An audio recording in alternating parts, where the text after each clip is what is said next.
మీరు చూస్తున్నది రావి చెట్టు. అశ్వత్థ వృక్షంగా పిలువబడేటువంటి వృక్షపు యొక్క చిన్న మొక్కను చూస్తున్నారు.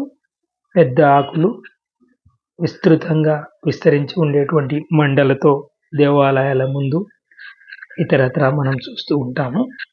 కొన్నిసార్లు 30 మీటర్ల వరకు కూడా పెరిగేటువంటి వృక్షం ఇది.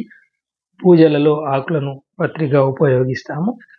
దేవాలయాల ముందు నీడ కొరకు పరిశుభ్రమైన గాలిని అందజేయడానికి ఈ యొక్క రావి చెట్టును పెంచుతారు.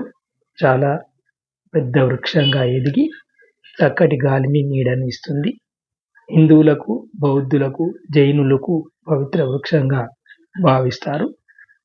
ఔషధ గుణాలు కలిగి ఉంటాయి. ఎండిన ఆకులపై బొమ్మలు చిత్రీకరించడం చేస్తారు.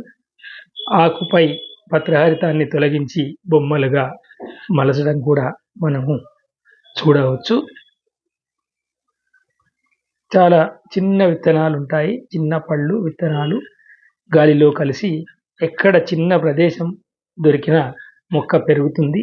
అక్కడక్కడ గోడలలో, మిద్దెలపై మనం చూడవచ్చు. మహావృక్షంగా ఎదుగుతుంది కాబట్టి నీడ కొరకు, వాతావరణ కాలుష్యాన్ని తగ్గించడానికి రావి చెట్టును పెంచుతారు. ఆకులను మందుగా కూడా ఉపయోగించడం చేస్తారు.